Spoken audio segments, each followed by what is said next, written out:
Петрович, приветствуем. Феодосия Васильевна, приветствуем. Министерство связи, наш курирующий орган, подключился. Начинаем работу. Ну, в самом начале, дорогие коллеги, вчера, наверное, узнали такая грустная весть. У нашего министра Анатолия Скалуновича не стало отца. Вот. Совсем недавно отмечали 75-летие этого замечательного человека. Он долгое время руководил торговым центром Кружала. Все знаем, что Кружала – это для нас не просто торговый центр, это место, где проводились очень большие социально значимые мероприятия. Вот. И долгое время именно под его, скажем, чутким руководством действительно из простого торгового центра в центре города он превратился в центр поддержки традиционных отраслей, здорового образа жизни и социально значимых проектов, которые реализовались у нас в столице. Поэтому предлагаю помолчать буквально минуточку в знак солидарности с нашим Анатолием Скалуновичем, пожелать ему сил, терпения, ему, его близким, супруге отца. И, конечно, будем беречь друг друга, будем относиться друг к другу бережнее и внимательнее, чтобы наши родители как можно дольше радовали нас своим активным долголетием.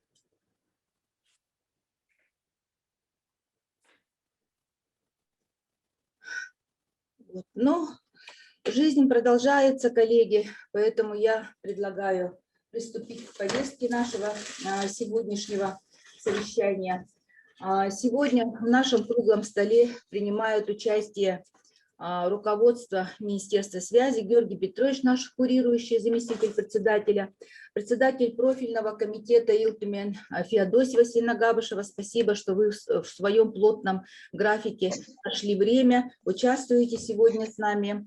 И разрешите еще раз вам напомнить, кроме Розы Васильевны Солнышкина сегодня присутствует наша коллега тоже из Алдана. Здравствуйте, Роза Васильевна, теперь вижу вас, вижу, ага. И руководство Сахапечати в лице Молчанова Александра и, конечно, кузница кадров наших журналистских, это кафедра журналистики, руководитель кафедры журналистики СВФУ Олег Сидоров. Вижу вас, здравствуйте, здравствуйте. Да? И сегодня мне подсказывают, что участвуют еще от Союза журналистов Якутии Бочкарева Галина Алексеевна, председатель Союза журналистов, заместитель гендиректора НВК Саха Александров Александр Радомирович, Луковцев Валерий Николаевич, издательство «Аяр», Семенова Ольга Ивановна, директор детского издательства «Кескель», и коллеги, главные редактора наших районных газет. Целый пункт нашего заседания сегодня будет посвящен именно поддержке молодых специалистов районных редакций. Вот. Ну и повестку, кроме этого, из Министерства культуры, духовного развития Марина Владимировна Силина. Марина Владимировна, здравствуйте, вы с нами? Так, ага. Алексеев Гавриил Юрьевич, заместитель министра финансов, сегодня участвует. Лебедева Татьяна Ивановна, заместитель министра экономики. И здравствуйте всем. Здравствуйте, здравствуйте, Татьяна Ивановна. И Николаева Марина Анатольевна, руководитель департамента заработной платы, охраны труда, социального партнерства Министерства труда, соцразвития. И вчера мы, значит, с министром труда разговаривали. Значит, она в курсе всех наших дел и попросила, извинилась, сказала, что сегодня у нее заранее запланированный плотный график, но она в курсе наших обращений, и сегодня Марина Анатольевна все содержание нашего сегодняшнего круглого стола своему руководству передаст. Но разрешите приступить к повестке нашего заседания. Напоминаю, первый вопрос – это обсуждение законопроекта «Земский журналист». Второе – состояние проблемы кадрового обеспечения районных редакций. Третье – включение работников СМИ в перечень профессий работников культуры в целях включения в отраслевые системы оплаты труда работников государственных и муниципальных учреждений в соответствии со статьей 144 Трудового кодекса РФ.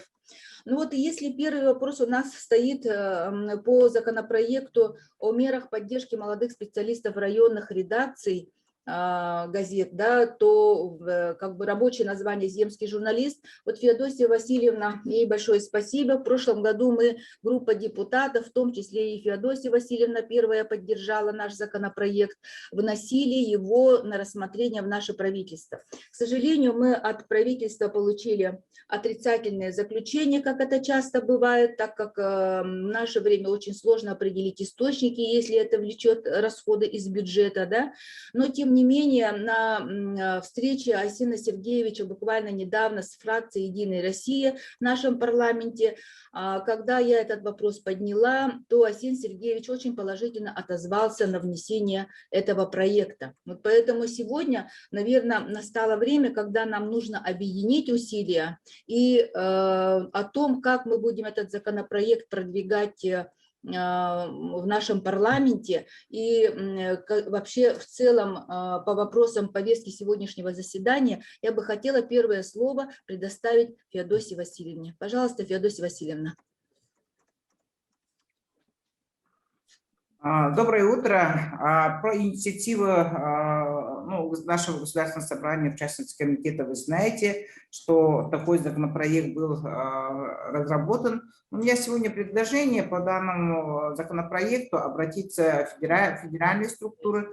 Очень хорошо, что вносятся изменения и в нацпроекты, и федеральные законы, нормативные акты и так далее, да. Допустим, в прошлом году говорили как инициативу разные регионы, что может быть земский работник культуры, такое решение уже на федеральном уровне принято. Поэтому принятый законопроект все равно мы будем вносить, это наш закон, да. Второе, еще дальше обратиться федеральные структуры с инициативой, чтобы это национальные проекты включили именно вот такой проект «Земский журналист». Ну, почему и так далее, это наши все работники очень хорошо знают, поэтому надо конкретно это понимать нужно, да. А второе, то, что вот по включению в перечень работников культуры, я вот Министерству труда хотела бы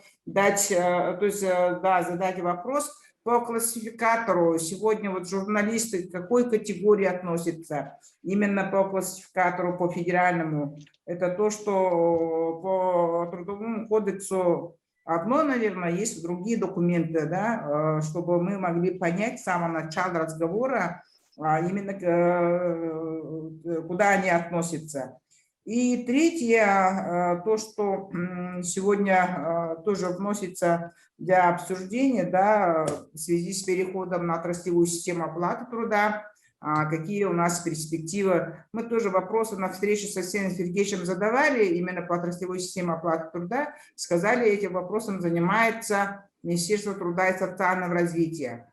Хотя бы подходы мы могли бы понять, что потом отрасли с учетом своей специфики могли бы разработать свои методики.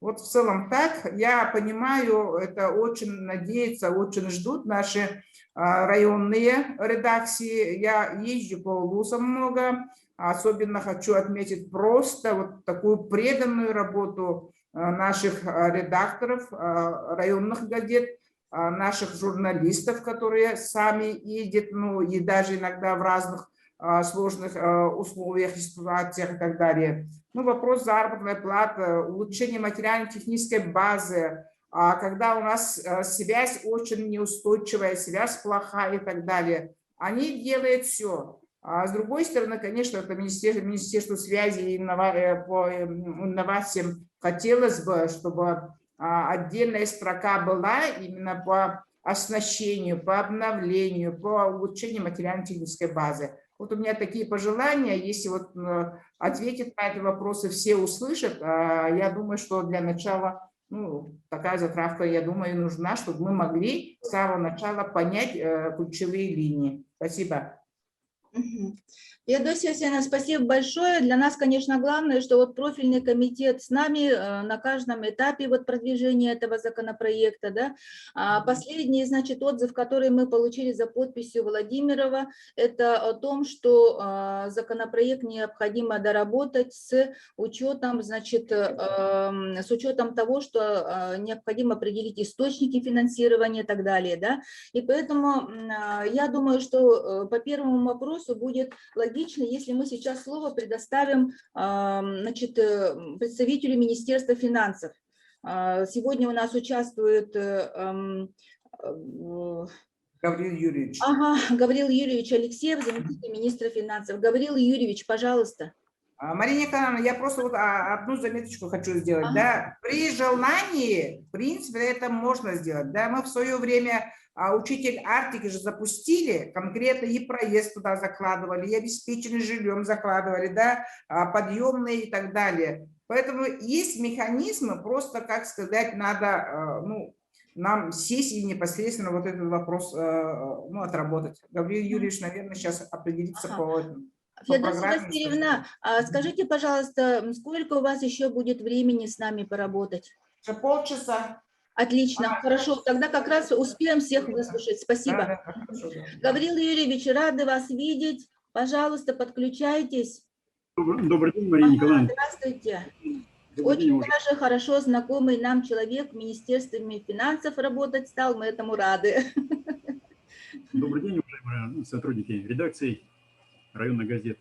Ну, то, что касается первого вопроса, я бы просто хотел здесь сказать, как уже сказала Феодосия Васильевна, просто я бы хотел отметить то, что у нас объем финансирования программы под развитие региональных печатных и электронных средств массовой информации в рамках госпрограммы развития информационного общества, она в 2021 году составляет 1 миллиард 269 миллионов 613 тысяч рублей. И здесь конкретно то, что касается финансового обеспечения функций государственных учреждений редакции газет, объем финансирования составляет, по первому уточнению, 318 миллионов 223 тысячи рублей. Ну а то, что касается программы, которая, я думаю, все-таки ее надо будет действительно доработать и рассмотреть повторно. Но у нас просто в этом году финансовое состояние, вы сами все прекрасно понимаете, какое. И приоритеты, которые были выбраны правительством и руководством республики, они уже определены. Ну вот я думаю, что если нам удастся этот закон до конца этого года провести, то он в действие будет вступать с 2022 года. Да? Это как бы речь не идет о том, что сегодня вот буквально мы примем, и на завтрашний день он начнет приносить, как говорится, расходование. Да? Но, Гавриил Ильич, надеюсь, вы в течение нашего разговора поприсутствуете, послушаете тогда мнение коллег наших, да? Да? Ага, отлично. Тогда Гавриил Юрьевич, извините, пожалуйста, Мария Николаевна, я вот сразу Гаврилу Юрьевичу хочу сказать. В принципе, одно министерство очень сложно, ну, одному министерству справиться. Я предлагаю, чтобы согласительная комиссия была на уровне Мессикова Сергея Васильевича, курирующего непосредственно средства массовой информации. Тогда Министерство финансов, Министерство экономики, Министерство труда и другие конкретно вот определятся концептуально по данному вопросу. Спасибо. Ага, вот как раз я это тоже хотела предложить, абсолютно солидарно с предложением Феодосии Васильевны, потому что есть такой опыт по продвижению некоторых законопроектов, которые именно такой инструмент, как согласительная комиссия, помогли консолидировать разные стороны, скажем так. Да? И вот на вопрос Феодосии Васильевны хотелось бы, чтобы дали ответ представители Министерства труда Марина Анатольевна. Вот как раз по классификации, то, что вот Феодосия Васильевна спрашивала, вы сегодня нам можете прокомментировать данное выступление? Добрый день, Мария Николаевна. Да, вот насчет... Меня слышно, да? Да, вас очень хорошо слышно. Привет. Хорошо. Угу. Так, ну, насчет... Ой.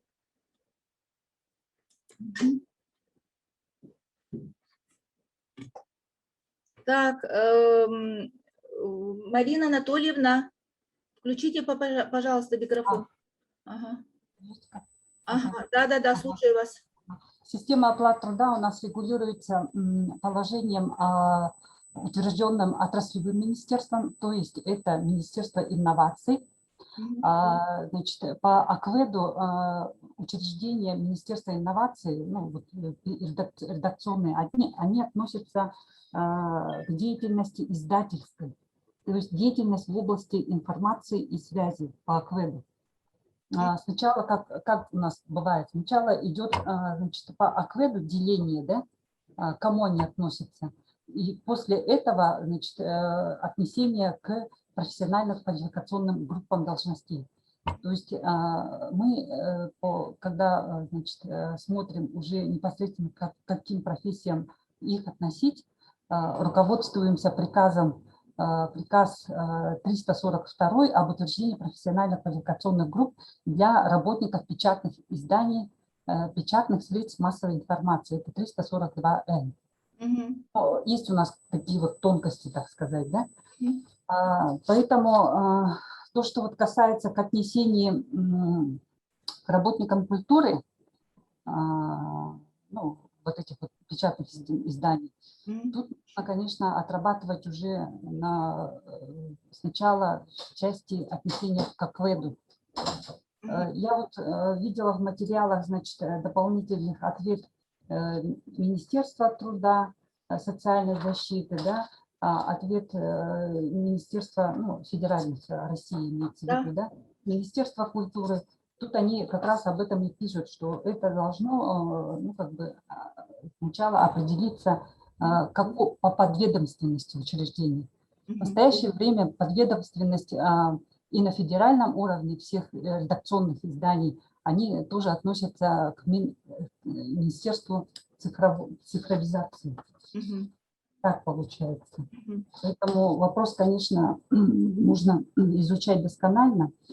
В настоящее время, конечно, правительством Российской Федерации ведется работа, ну, сами знаете, по Трудовому кодексу принято 144. по 44-му, по требованиям системы оплаты труда. Работа ведется, но в настоящее время ведется работа по отрасли здравоохранения, то есть, ну, как бы плотно работает по здравоохранению, по печатным, по культуре пока еще, по-моему, не приступали. Поэтому, ну, нужно, наверное, сначала провести работу на федеральном уровне.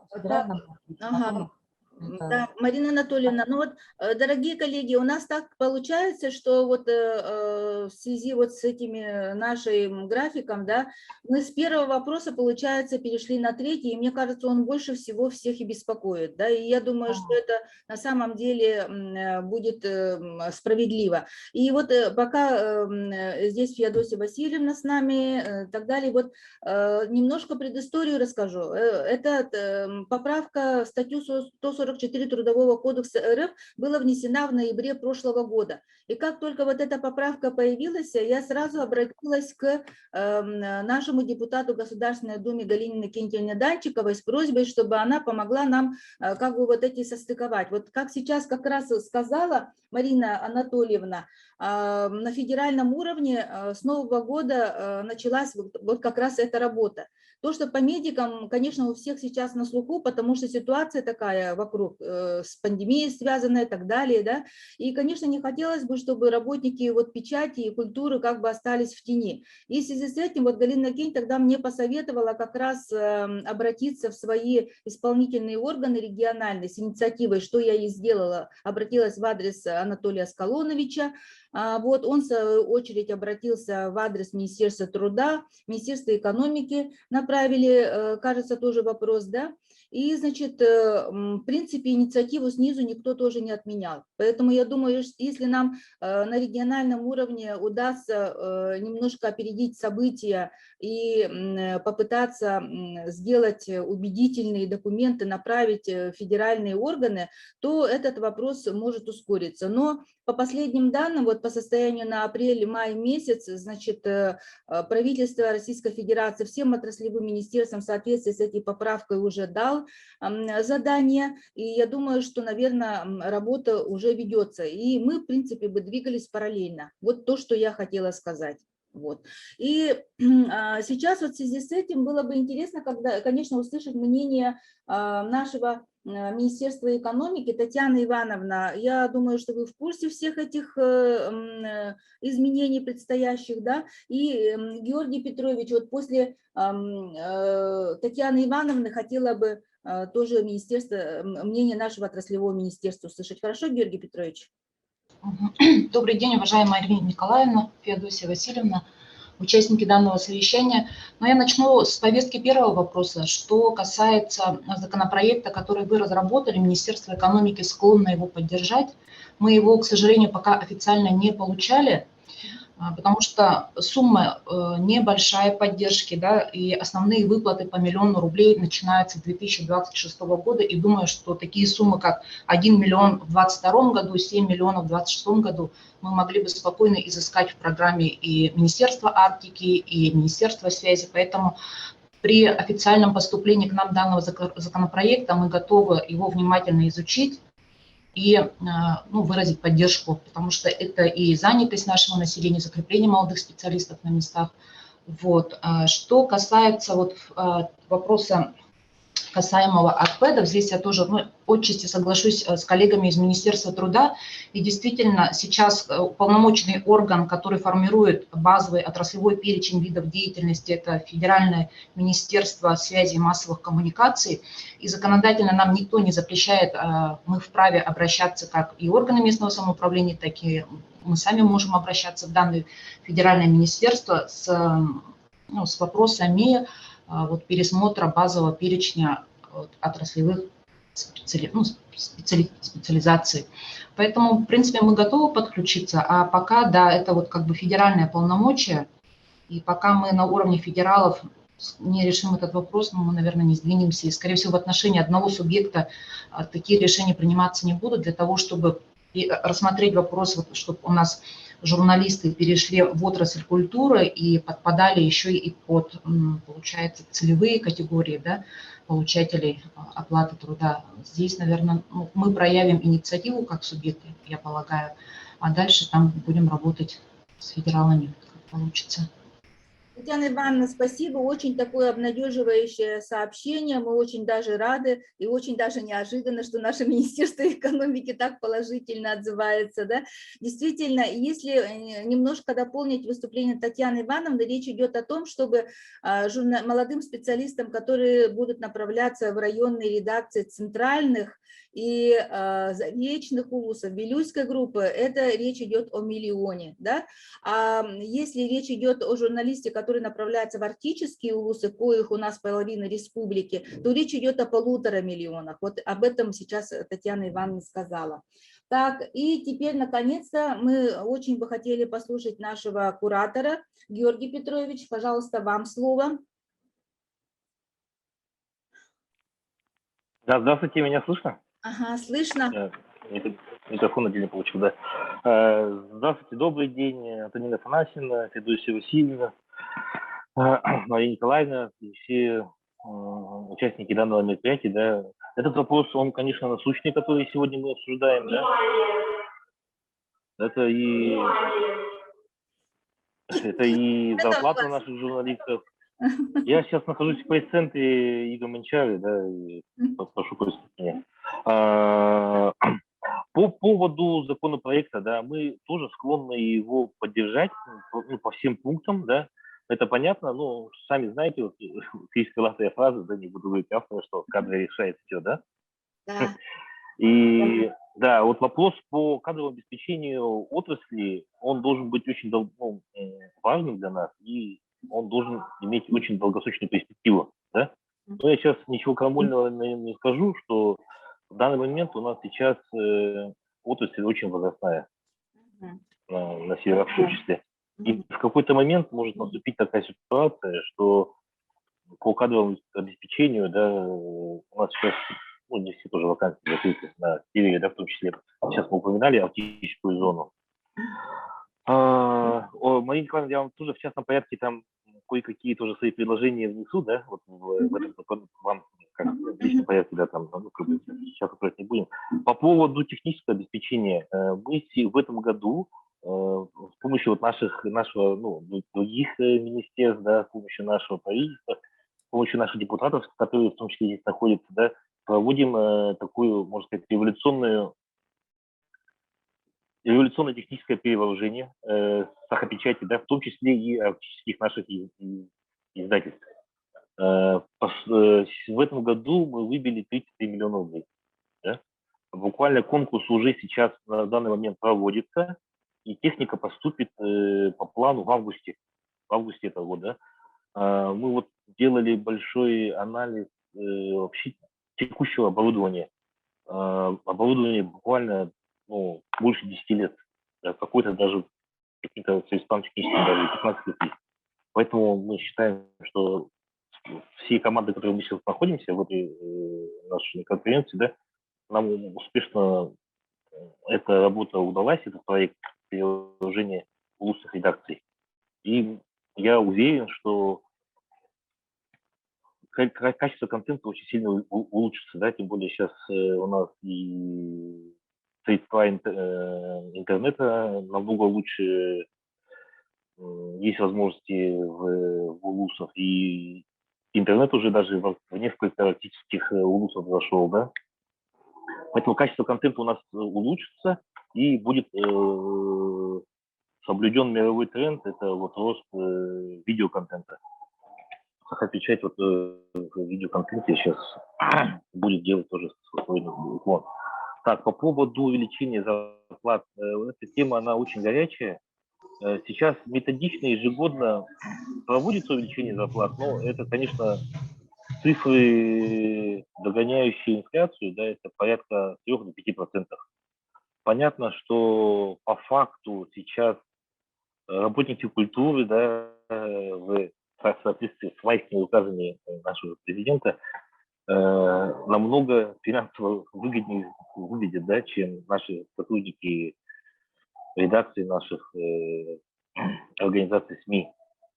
Мы сейчас вот планово двигаемся по тем же вопросам, которые вот сейчас мои коллеги сказали. Нам нужно привести их в соответствующие отводы и работать уже на федеральном уровне, чтобы поднять на законодательном уровне у нас была возможность поднять ставку. Да? Мы, к сожалению, вот на республиканском уровне этого вот на такой серьезный объем мы это сделать не можем. Да? Мы, даже вот то, что я сейчас нахожусь, и с Марией Николаевной, и с депутатами по этому вопросу, мы провели очень много, несколько встреч даже при мне, и вопрос, он двигается, и то, что мы сейчас тут находимся, это тоже один из тех примеров. Да? У нас, я так понимаю, что ни по законопроекту земского журналиста, ни по вопросам увеличения зарплаты, да, ни у кого нету каких-то негативного какого-то взгляда, да, или какого-то протестно отрицающей позиции, да. Главное вот двигаться в этом направлении. Такая же, я с коллегами из других регионов общаюсь, в других регионах абсолютно такая же ситуация. Да? Да. Может быть, стоит как-то вот на уровне депутатов, да, как-то на уровне, может быть, госорганов, вот на горизонтальном уровне как-то коммуницироваться с другими нашими коллегами из других регионов, да, чтобы наша заявка вот на федеральный уровень выглядела более сильной, да, серьезной, да, потому что запрос у общества, он уже есть, да, и понятно, что сейчас на фоне тех событий, которые в мире происходят, которые происходят в стране, да, роль журналиста, она возрастает. Вот за последний год есть статистика, что роль государственных СМИ, она повысилась на фоне вот возрастающей волны фейков, да, на фоне пандемии. Именно спрос, да, я бы даже сказал, не то чтобы госсми, да, а вот к роли профессионального журналиста у общества вырос спрос на результаты его труда. И да, ну вот мы все должны к этому двигаться и усилить нашу работу по вот этому направлению. Да, я вот точные даты, к сожалению, сейчас сказать не могу. Но над нашим министерством эта работа ведется планово, да, я повторюсь, мы вот ежегодно от 3 до 5% увеличиваем зарплату, да. Но это, конечно, не те суммы, которые вот наши журналисты достойны. Да, спасибо большое, я как бы готов дальше участвовать и на какие-то конкретные вопросы отвечать. Ага, спасибо, Георгий Петрович. Но для нас отраслевое министерство сейчас, как говорится, организационно и методологически готово поддержать эту работу, так как все на вас смотрим большой надеждой, потому что инициатива будет исходить от нашего именно отраслевого министерства. Вот.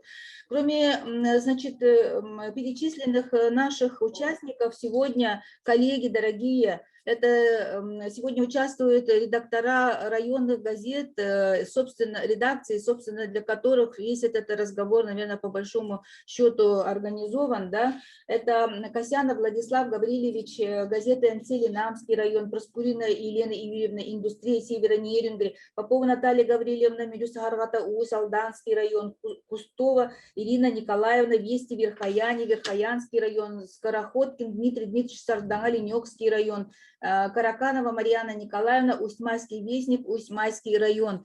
Я вижу, что здесь сегодня с нами 34 участника нашего круглого стола. Напоминаю, что у нас работает чат, он активный. Пожалуйста, заходите, пишите свои вопросы, предложения по ведению круглого стола и вопросы участникам круглого стола. А также можете поднять ладошки и попросить слова. Постараемся всех сегодня выслушать. Ну и как сегодня, конечно, сказал Георгий Петрович, все наши районные редакции становятся мультимедийными, такие большие задачи ставятся перед районными редакциями. Конечно, молодая кровь, скажем так, свежие люди и ребята с новой такой активной энергетикой, конечно, нашим районным редакциям не помешают. И вот сегодня в нашем разговоре принимает участие Олег Григорьевич Сидоров, заведующий кафедрой журналистики, это кузница кадров наша.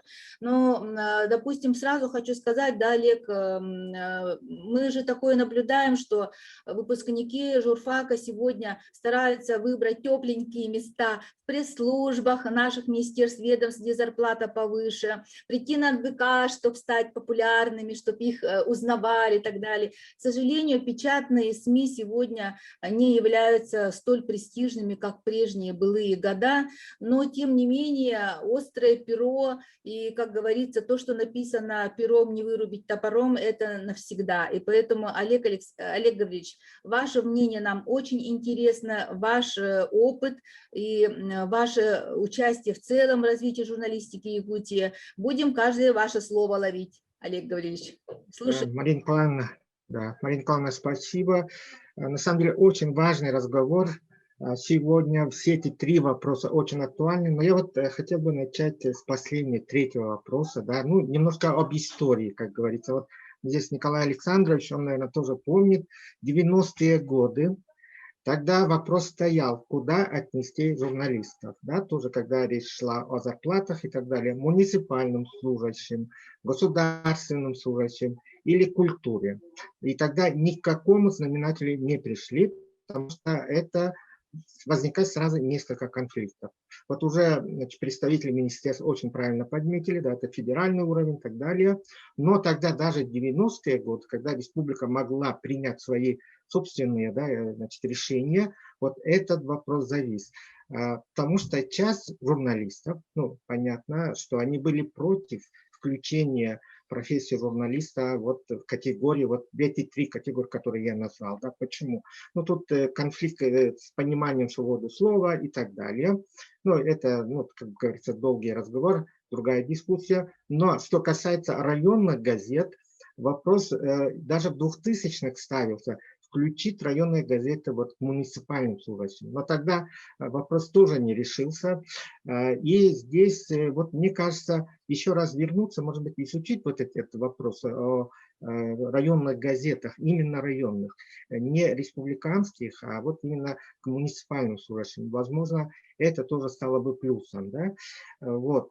А так, конечно, зарплата – это самый больной вопрос. У меня студенты говорят, да.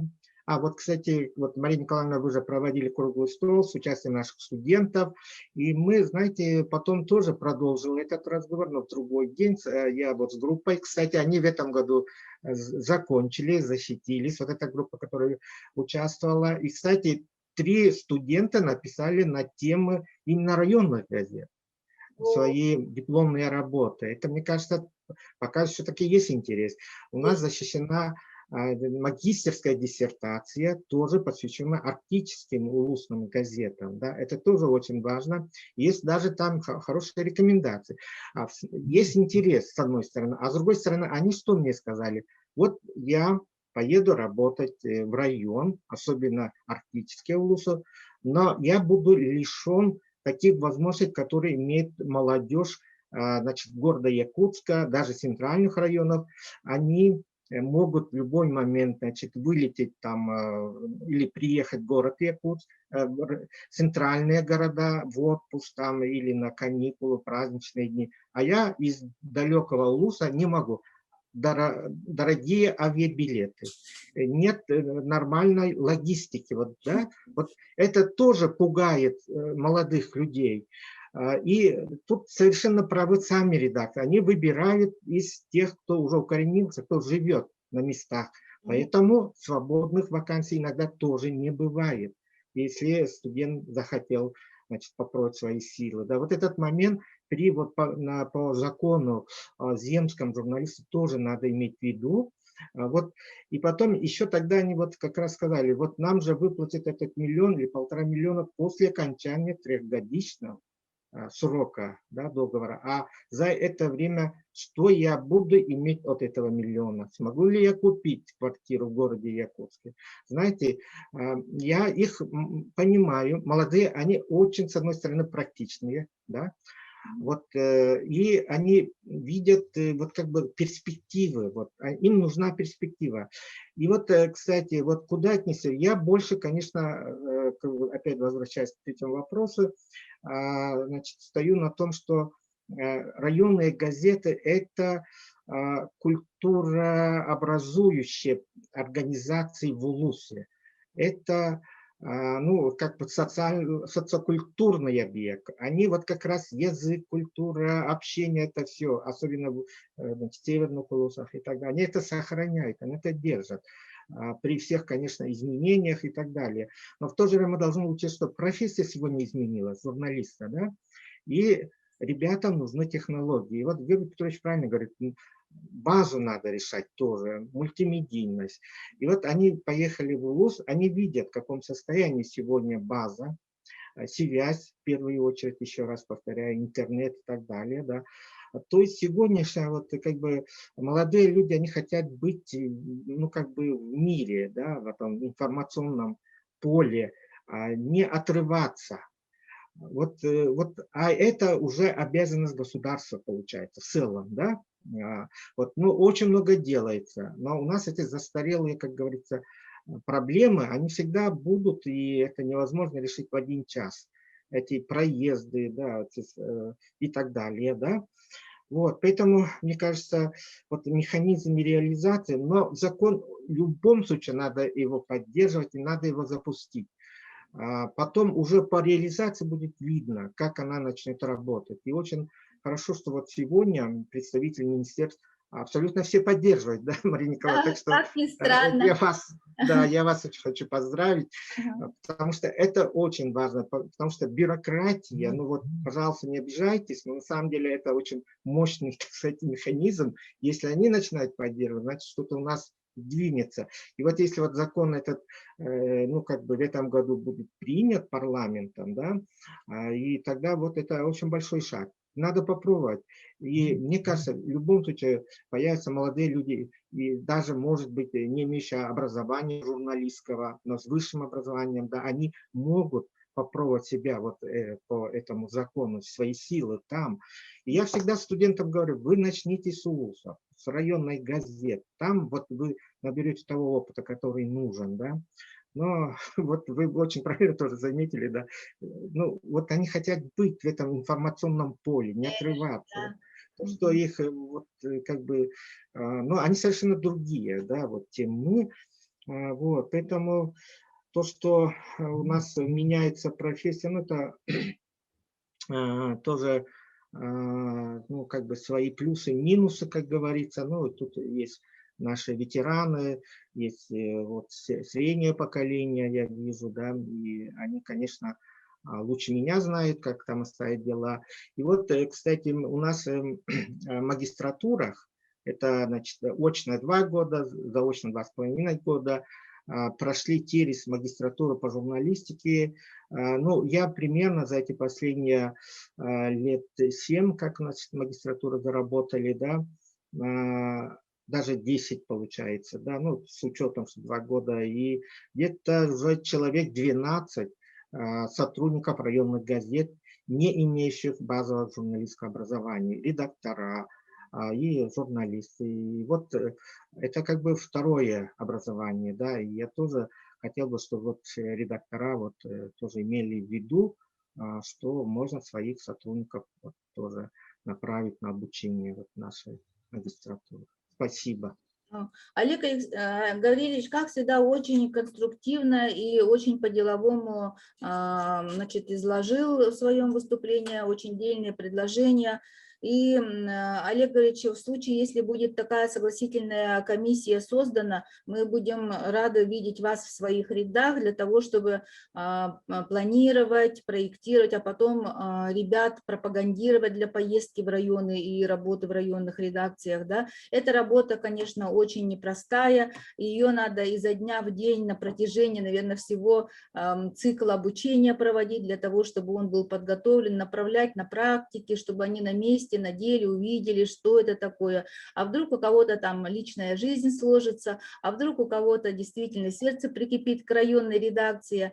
Это же человеческие жизни. А потом жизнь не стоит на месте. Конечно, сегодня все наши молодые специалисты, журналисты хотят быть в социальных сетях, в этом информационном поле. Но наше Министерство инноваций на месте не стоит. У нас интернет уже и в Арктике летает, говорят только так. Мы будем надеяться, конечно, на лучшее. Вот. И в связи с этим вот совсем мы уже подошли конкретно к тому, чтобы Николаю Александровичу дать слово. Он сегодня у нас от имени автономного учреждения «Сахапечать» участвует в круглом столе, держит на пульсе свою руку ежедневно и ежечасно, что происходит в районных редакциях. И я думаю, что второй вопрос, собственно говоря, ему и адресован, это состояние проблемы кадрового обеспечения районных редакций. Все-таки напоминаю, у нас есть программа нашего круглого стола, и хотелось бы, чтобы не только по первому и третьему, но и по второму вопросу тоже сегодня участники получили исчерпывающую информацию. Николай Александрович, вам слово. Добрый день, уважаемые коллеги. Но законопроект, о котором мы сегодня ведем речь, он начал разрабатываться еще когда в ведении министерства было 34 автономных учреждения районных редакций газет. В 2019 и в 2020 году произошли значительные изменения. Сахапечать и районные редакции были реорганизованы, и теперь все редакции газет находятся в едином учреждении, государственном автономном Сахапечать. На сегодняшний день у нас в работе всего лишь одна вакансия. Ну, я имею в виду то, что мы объявили конкретный прием на эту вакансию. Это главный редактор в Алайховском Улусе, в Чукурдахе, газеты «Путь развития». Всего по районным редакциям у нас работает конкретно журналистов то есть редакторы, корреспонденты, фотокорреспонденты, главные редакторы. 187 человек на сегодняшний день. Из них 133 имеют высшее образование, журналистское и филологическое. Чисто журналистское 31 и филологическое, что очень близко к нам, очень близко, и 66. Ну, а остальные, как в других отраслях, это и юристы, экономисты, самых разных профессий, люди у нас работают. То, что касается вот кадрового обеспечения. Что касается закона о земском журналисте, мы его рассматривали в том числе и в сообществе журналистов. Естественно, что коллеги его поддерживают для того, чтобы приходили действительно молодые люди, росли. Тем более, что сегодня районные редакции выполняют 2 государственные работы, они издают газеты, и они же выпускают в свет сетевые издания районного уровня. Чтобы приходили молодые люди и росли там вплоть до руководителя районной редакции. Естественно, вот с такой финансовой поддержкой это гораздо интересней и гораздо удобнее по жизни для журналистов, у которых заработная плата не такая большая. Мы вносили свои изменения, то есть дополнения, не изменения, а именно дополнения, там некоторые формулировки оттачивались. Сейчас важно, чтобы он прошел через все инстанции, через законодателей, через ЛТУМЭН, и чтобы это финансирование, и крайне важно, чтобы это финансирование шло через целевые субсидии на иные цели, а не на выполнение государственного задания. Это тоже отмечали журналисты, которые работают в районных редакциях, которые проработали там не 1 десяток лет, потому что если это будет в нормативы включено госзадание, то получается мы не будем ущемлять других работников. Да. Ну вот только такое единственное пожелание. Так, что касается вопроса по заработной плате, на сегодняшний день субсидия государственная нам обеспечивает по основному персоналу, то есть по персоналу редакций, среднюю заработную плату в размере 37 143 рубля, это на 1 июля нынешнего года. Согласно положению об оплате труда Министерства инноваций нашему, оклады начинаются у нас вот у корреспондента с 6265 рублей. Самый большой оклад у работника СМИ на сегодня в нашем учреждении, это главный редактор, оклад у него 9346 рублей. Естественно, мы видим, как зарабатывают наши коллеги по профсоюзу работников культуры. И к тому же очень много наших работников, кстати, ушли в музеи, в учреждения культуры в связи с заработной платой. Естественно, там оплата выше, а работы вроде как и не такая напряженная на самом деле, считают журналисты, потому что, вы знаете, журналисты вообще не прекращали даже свою работу, даже вот в период локдаунов по коронавирусу. Поэтому действительно очень остро стоит вопрос о заработной плате. И вот этот пункт о включении работников СМИ в перечень профессий работников культуры, это, конечно, очень заманчиво, но очень сложный вопрос на наш взгляд, потому что решаться он должен в федеральных структурах власти, и очень много этапов согласований и прочих вещей. Поэтому, вот, на мой взгляд, может, по заработной плате работников СМИ было бы более реально и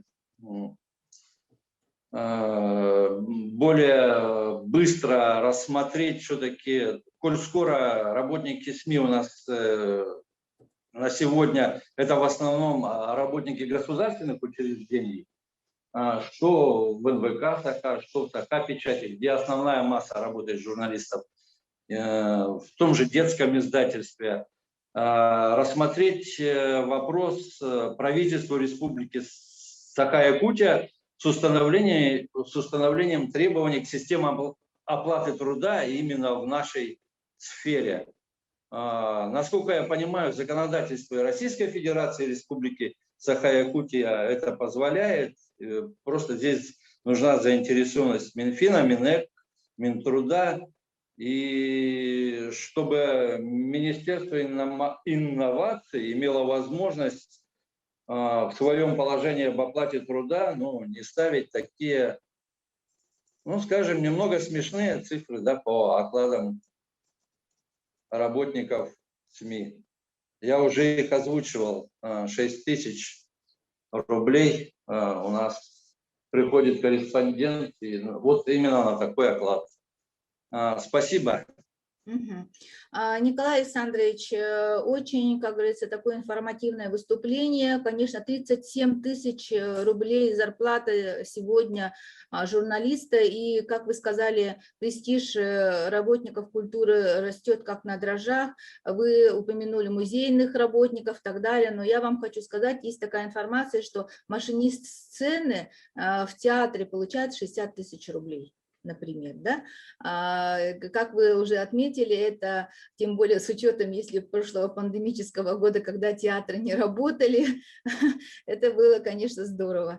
Вот. Но я хотела бы, вижу, что Майя Акимова и Ольга Ивановна Семенова поднимают ладошки, да, но я бы хотела сейчас слово дать, вот как раз сразу после Николая Александровича было бы логично послушать наши районные газеты. И сегодня у нас участвует Владислав Гаврилович Касьянов, Селинамский район. Владислав Гаврилович, пожалуйста, подключите микрофон, и очень хотелось бы ваше мнение послушать. Здравствуйте, коллеги. Мария Николаевна. Здравствуйте. Это хорошо, что вы затеяли такой круглый стол. Но я за 30 с лишним лет работы в районной редакции, я стал более пессимистичен по натуре, наверное. Столько много мы копий ломали по поводу и зарплат, и прочих остальных преференций, но за это время практически ничего не изменилось. Раньше, если мы были в районе на 3-м месте, предпоследний, скажем, за нами еще лесхоз был, они сейчас больше нашего получают, раза 1,5. И зарплата корреспондента – это меньше даже зарплаты водителя администрации, скажем так. Вот и весь престиж. Так что я говорю, что 2-й и 3-й вопрос – это взаимосвязаны. Решится 3-й вопрос, автоматически решится и 2-й вопрос. Как будет зарплата достойная, народ пойдет. В этом я не сомневаюсь. И у меня такое предложение. Вот я слышал там подходы наших коллег из министерств разных, что надо там через федеральную структуру, но это, я думаю, что это долго. На десятки лет, наверное, это продлится. Мы это не застанем, я это чувствую. И поэтому надо искать иные пути, наверное. Вот предлагаю, на мой взгляд, такой 2 варианта. Это, во-первых, объединиться. Наверное, федеральная структура не будет ради одного субъекта, скажем, менять там правила и все такое, там эти отраслевые всякие такие движения, это надо делать по всей России. Так что надо с Татарстаном, с Башкирией и прочих, где наши коллеги, пусть они тоже свое, у них, я думаю, зарплата такая же маленькая, наверное, если еще не меньше. Это раз. И во-вторых, надо искать все-таки у нас страна как-то ручного управления. В этом мы убедились. Так что надо искать подходы более власть придержащим. Если они, скажем, но я не говорю за Путина, там хотя бы Мишустин или кто проникнется нашими делами, то это будет быстрее, чем, скажем, по установленным правилам. Так что вот субъективную сторону решения вопроса не надо отбрасывать. Вот, собственно, у меня и все. Владислав Гаврилевич, как у вас, ну, по сравнению с другими арктическими и так далее районными газетами, Энсели, Намский район, это у нас практически час с лишним езды от города Якутска, близко. Как у вас с кадровым обеспечением и как вам удается удерживать коллектив, несмотря на такие маленькие заработки? Ну, я скажу сразу. Наверное, молодежь у нас более там 2 человека у нас, где-то порядка 30 и меньше возраст, только 2. И вот самый старший я, и в районе 60-40, ну, в среднем возрасте, я скажу, 47 лет, примерно так. Вот. Но это дело, как говорится, чисто человеческого. Человек всегда, он как-то творчески к чему-то тянется и так далее. И вот их удерживает чисто вот это, а не зарплата. Зарплата мизерная, я честно скажу. Коллектив, А вот, да?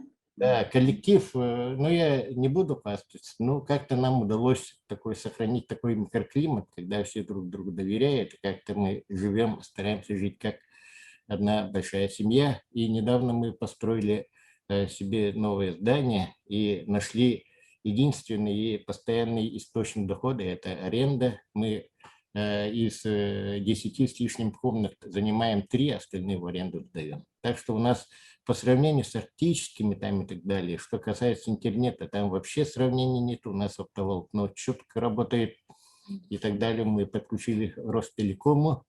Вот так что у нас с этим проблем нет. Наверное, вот это и еще прельщает как-то, что у нас и связь хорошая, и дорога постоянно круглогодичная, и прочее, прочее.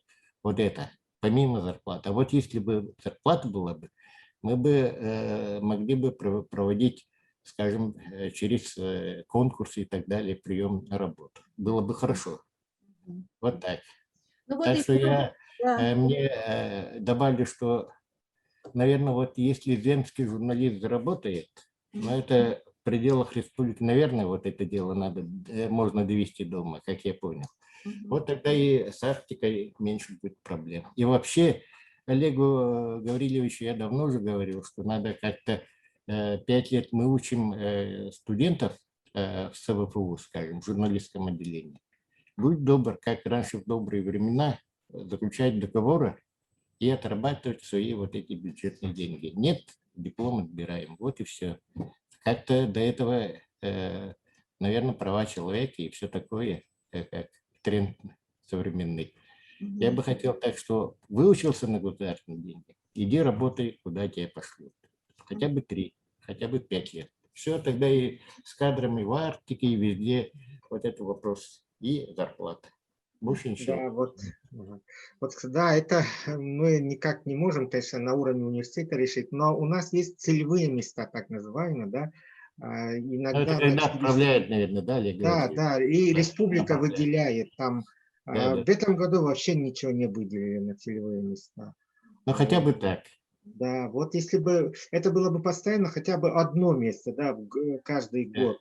И вот приезжали бы по договору непосредственно с редакцией, вот да, вот он уже обязан вернуться.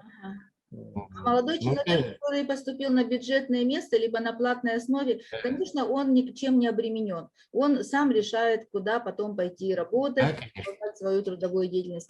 Но вот я была в вашем же новом здании. Действительно, это один из немногих примеров, когда такой предприимчивый редактор, такая сплоченная команда, и построили целое помещение. Но мне кажется, вот в этом рецепте, Владислав Гаврилович, кроется одна подсказка, Георгий Петрович. Возможно, есть необходимость обеспечивать районные редакции, ну, скажем, недвижимостью там, из муниципального, государственного имущества, чтобы потом за счет доходов от аренды они могли пополнять свой бюджет. Это тоже один из инструментов. В принципе, перед Министерством имущественных отношений, перед главами районов, наверное, можно ставить эти вопросы. Не во всех, но в каких-то есть такая возможность. Я в этом даже уверена. И тогда бы они имели дополнительный доход. А вот вырученные деньги, Владислав Гаврилович, от аренды вам оставляют? Ваши доходы от рекламы так далее оставляют? У нас собственного счета нет, это Сахапечать решает. Ага. Ну, наверное, раньше у нас был УСН, сейчас ОСН Сахапечати. И вот это все разница съедает. То, что мы рассчитывали, скажем, может быть, прибавление зарплаты, премии или как-то далее. Ну, вот сейчас мы ждем, когда Сахапечать нам что-нибудь добавит, прибавит и так далее. У нас не счеты, мы люди, скажем, подневольные. Но дело в том, что... Сами не управляем. Мария Николаевна, учет и расчет по каждой редакции ведется раздельно по внебюджетным средствам и по бюджетной субсидии. Мгм. А вот Николай как... Александрович, 20% ОСН съедает все. И в этом-то мы солидарны, наверное, правильно? И еще и налоги на имущество и так далее с высокими ставками. Вот это все стирает как бы ожидаемые наши доходы. Ага, ладно, вот сегодня у нас также сейчас спасибо большое, Владислав Гаврилевич, да, я сейчас бы хотела слово передать Елене Юрьевне Проскуриной. Если мы говорим про Арктику, если мы говорим про чисто вот такие сельские территории, районы, улусы наши, да, то город Нерингри это тоже является одним из таких городов наших, бюджетообразующими предприятиями, с промышленностью, ну, соответственно, и, наверное, и с доходами, да. Пожалуйста, Елена Юрьевна, хотели бы вам дать слово. Елена Юрьевна, подключите, пожалуйста, микрофон, мы хотим вам слово дать, мы вас видим. Сейчас. Здравствуйте. У нас Елена Юрьевна сегодня на выезде, она интервью берет. Да. Я менеджер по рекламе Лилия Касымовна. Очень приятно. Лилия Касымовна, слушаем вас. У нас коллектив сложившийся уже. Получается, что мы, конечно, испытываем в пишущих проблему, в корреспондентах, но в данный момент у нас вот как мы взяли девочку на практику. У нас проходит практику. Конечно, зарплата нас не устраивает. Очень маленькая, для молодежи очень не подходит. Хотелось бы побольше. Вот, и мы, конечно, за вот этот вот земский журналист. Очень бы хотелось, чтобы у вас все получилось. Поэтому будем надеяться, что продвинется хоть как-то. А так кадры у нас и в городе есть. Просто не идут. Не идут из-за зарплаты. Есть более высокооплачиваемые места, есть пресс-службы администрации, района, и Кутугля, Колмара. Да, поэтому в нашу газету как-то с такой маленькой зарплатой не очень идут. Только ради практики. На практику приходят, набираются опыта, а потом уже уходят дальше. Вот, Лилия Касымовна, мы все очень уважали и до сих пор помним, и очень глубоко жалеем о безвременном кончине нашей Альбины Киян. Это был такой человек уникальный, замечательный, да, человек, который с нуля создал эту редакцию, о которой вы говорите, что она сейчас устойчива и что она сейчас стабильна. Это все, как говорится, нашей Альбины наследство. И, конечно, да.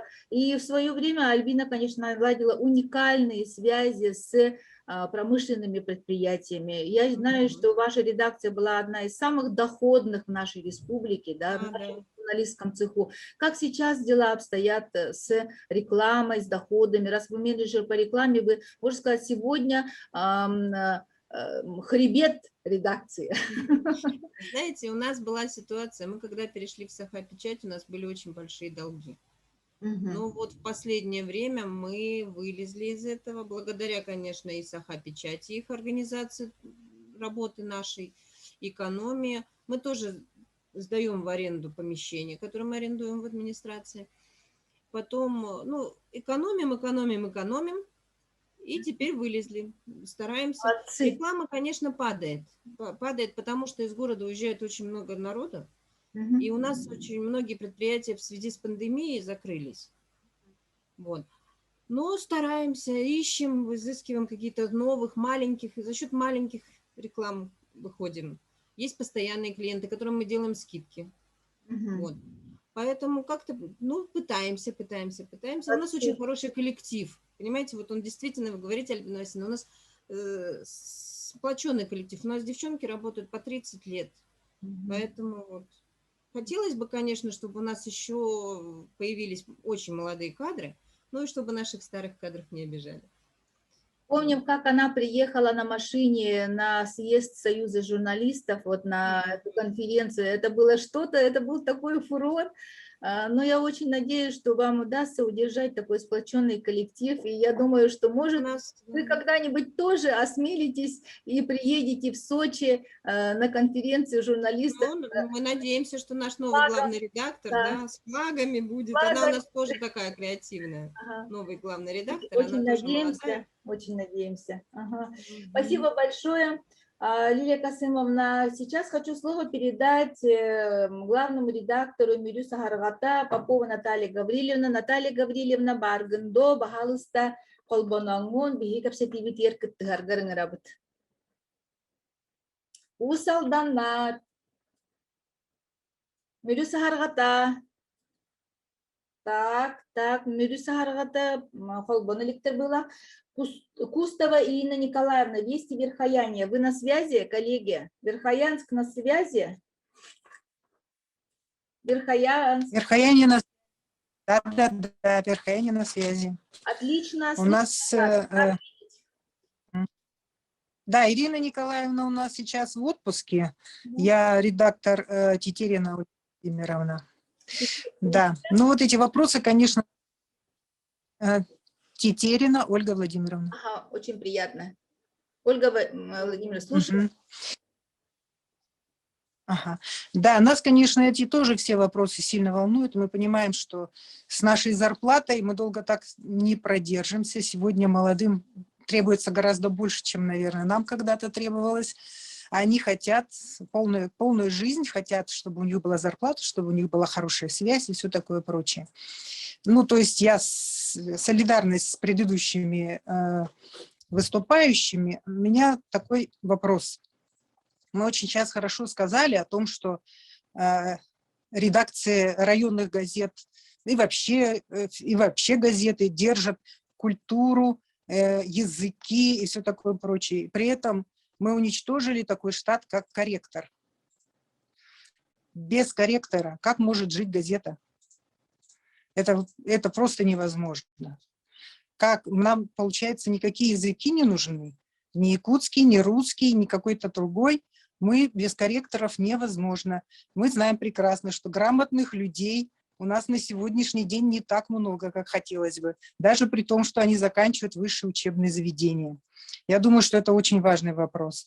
И важный вопрос о том, чтобы нас все-таки приравняли хотя бы к работникам библиотек, там, домов культуры, потому что на самом деле престиж журналиста очень важен, понимаете? Вы же приходите, разговариваете с людьми, они на вас надеются, они думают, что вы можете решить какие-то их вопросы, а мы чувствуем себя какими-то, не знаю, даже вот по зарплате, по этой самой, мы ощущаем себя не совсем престижными людьми.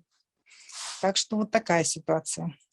Что-то еще вас интересует? Ага. Ну вот ваш, можно сказать, арктическая редакция, да, арктический же улус, Верхоянский. Да. Ага. Какой у вас, кто у вас сейчас в редакции, сколько человек, все ли имеют журналистское либо филологическое образование, либо это люди других вольных профессий, которые посвятили свою жизнь журналистике? Ну, у нас сегодня журналистское образование, чисто журналистское, только у редактора. Филологическое у нас у 2 человек, и все остальные, собственно говоря, можно сказать, со стороны. Да? Ну, есть, конечно, люди, которые сами по себе имеют такую жилку журналистскую. Даже не всякий учитель может такие вещи делать, чтобы поговорить с человеком, там вопросы задавать и все такое прочее. И поэтому очень жалко, когда люди, которые могут это делать, видя, что другая зарплата есть и другая работа, уходят от нас. У нас уже довольно много народу ушло, вот за этот год даже. И мы очень жаль нам, что мы их потеряли, потому что люди были на самом деле с жилкой журналистской. Ну вот, а сегодня сколько у нас работает? 12 человек. У нас в декрете очень много народу сидит, поэтому нас мало на самом деле. Сейчас по отпускам, по всяким разным мы вообще сидим тут вчетвером. 2 газеты выпускаем, между прочим. 2 газеты. Еженедельно, Ну, вот как-то так. еженедельно или же Да, ежедневно? Еженедельные. еженедельно выходим, еженедельно выходим. Ага. Сейчас вот у нас площадь сократилась газетная, конечно, сложнее стало. Мы сидим вот сейчас и думаем, что давать, что не давать в газету, опять же. Ну, не знаю, наверное, это объективным объясняется, но очень жаль, что сократилась площадь газетная. Ага. Площадь газетная сократилась. Сидим.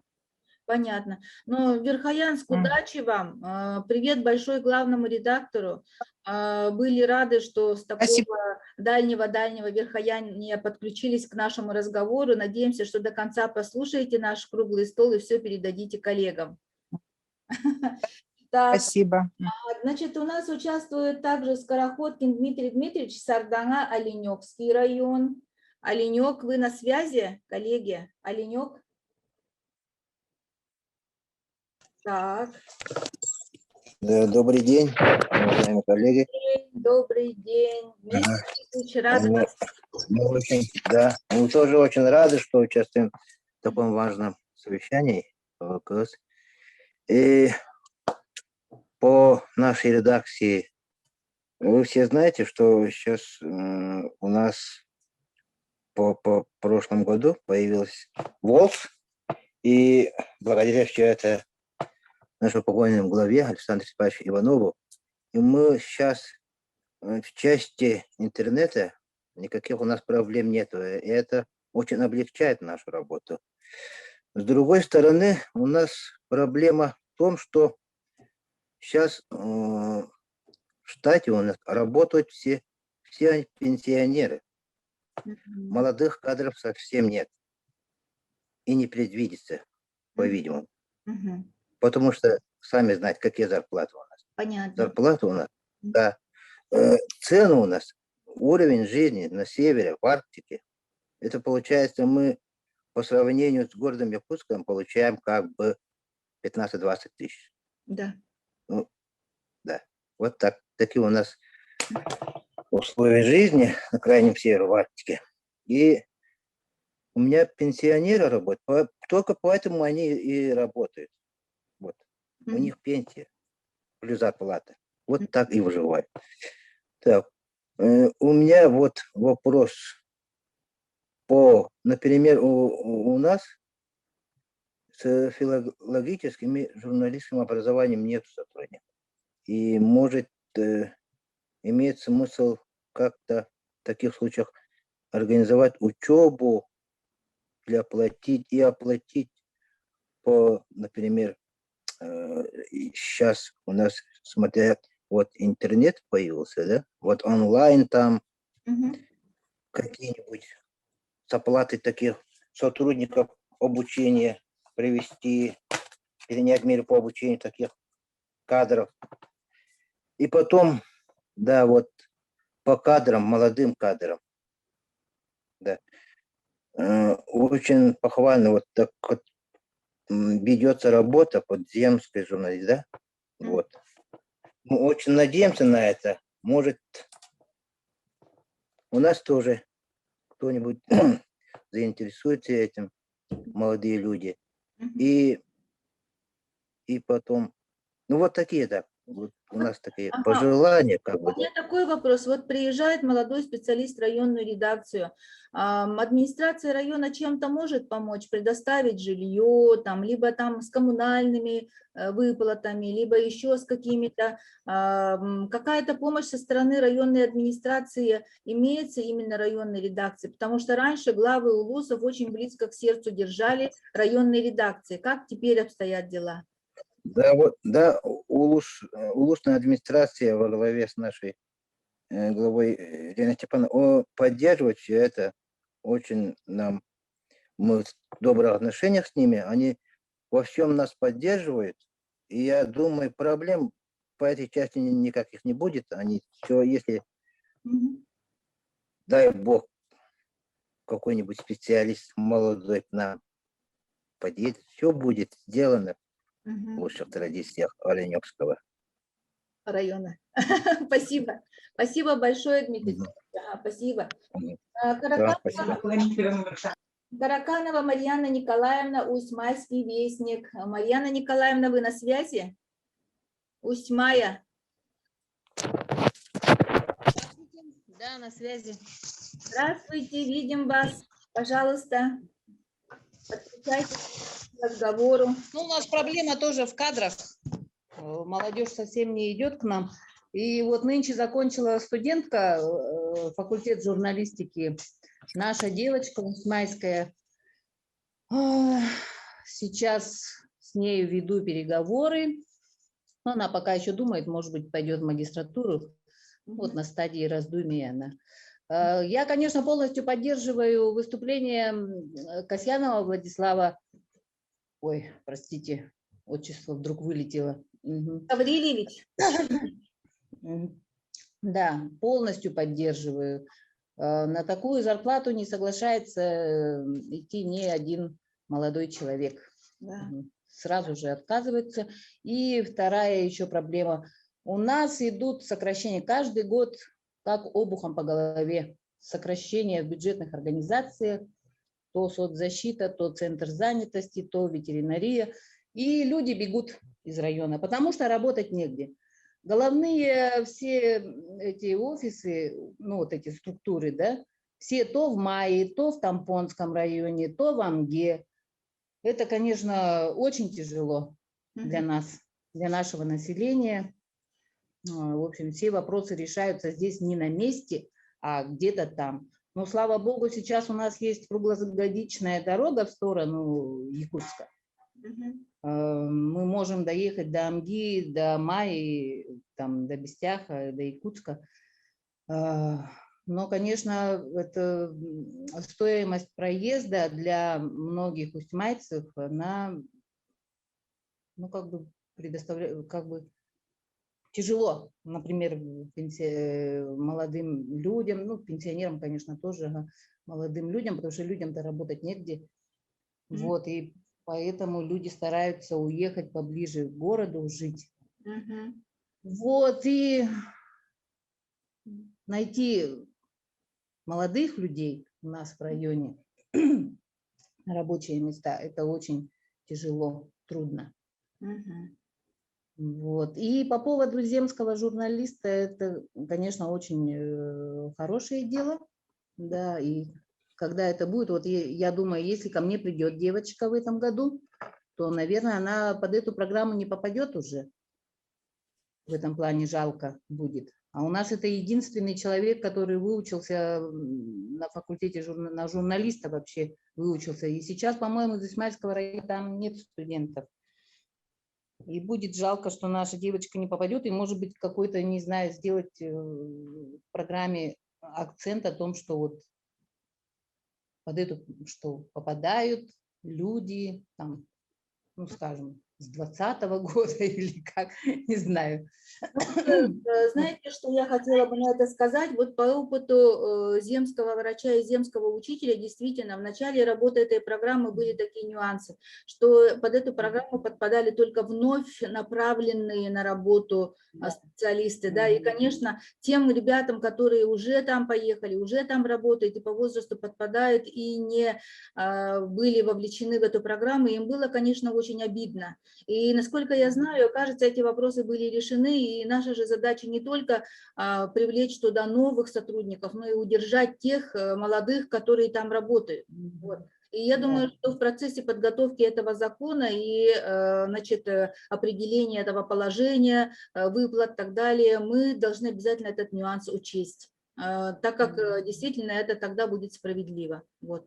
Что-то у вас еще есть, да, сказать? Пожалуйста, еще что-то хотите добавить? Так, что-то хотела добавить. Ой. Усть-Майский район, у вас сейчас там промышленность очень бурно развивается, и, насколько я знаю, там у вас очень много артелей новых, да? Ну, да. Они есть, но они в трудной транспортной доступности. Ну, понятно, что не Вот. только транспортной доступности, но вот в части вот таких районов, где активизируется добыча полезных ископаемых, наверное, стоит, Георгий Петрович и Александр Николаевич, нам поработать с Министерством промышленности, чтобы они, конечно, поддерживали районные редакции, значит, давали рекламу. И вот такой, скажем, государственный протекционизм в пользу наших районных редакций, чтобы у них были договоры, эти промышленники рассказывали о своей работе, так как у нас в республике работают законы об этнологической экспертизе, о социальной ответственности промышленных предприятий. Эти законы никто не отменял, и если промышленные предприятия извлекают прибыль, работая на территориях сельских там и так далее, они, естественно, должны быть вовлечены в те или иные социальные, не только строить школы, детские сады, но и населению рассказывать о своей работе. Прежде всего, о своей экологической и социальной ответственности. Поэтому в этом плане, я думаю, что в протокол нашего заседания мы обязательно такой пункт внесем и хоть чем-то, может, тогда поможем нашим коллегам из промышленных районов, чтобы немножко приоткрыть двери к этим большим предприятиям. Спасибо большое. Вот сейчас слово просит Ольга Ивановна Семенова, это генеральный директор издательства «Каскиль». Я думаю, что, скорее всего, у нее будет касаться второго вопроса нашей повестки, да, третий вопрос о включении работников СМИ согласно изменению в Трудовом кодексе. Ольга Ивановна, пожалуйста. Спасибо, Мария Николаевна. Добрый день, коллеги. Жалко, что Мария Анатольевна вышла с конференции. Татьяна Ивановна и Гавриил Юрьевич, мне кажется, здесь, да? Да. Я так понимаю, они здесь. Да.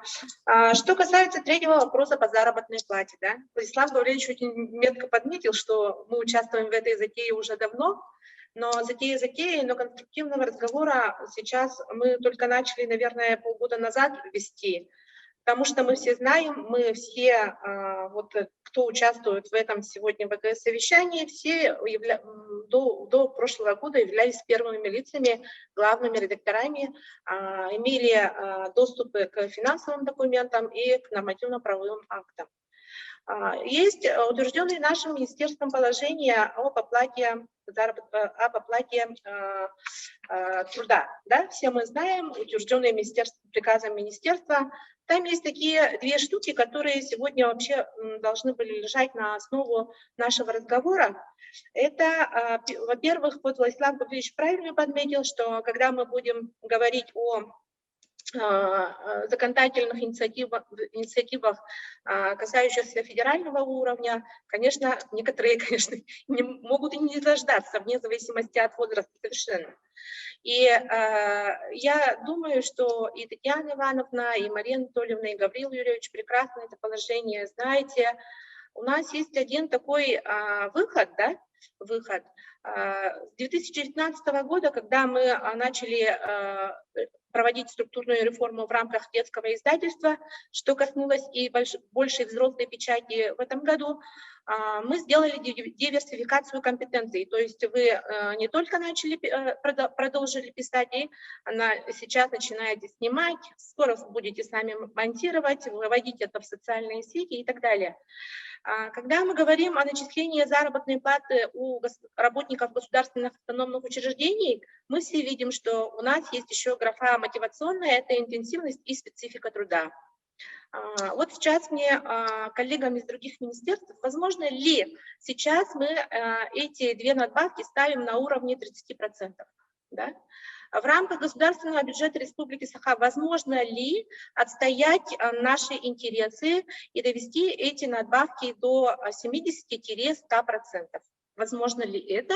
И как нам консолидированно действовать, чтобы добиться вот таких результатов? Это первое. И второе, конечно же, то, что касается нормативно-правовых актов на федеральном уровне, то мы, коллеги, должны поменять один такой приказ Министерства здравоохранения, который был подписан 29 мая 2008 года об утверждении профессиональных квалификационных групп общеотраслевых должностей руководителей, специалистов и служащих. Вот в положении, которое утверждено в 2019 году в апреле в согласовании со всеми отраслевыми и курирующими министерствами Госбюджет Республики, перечень профессий, он очень старый.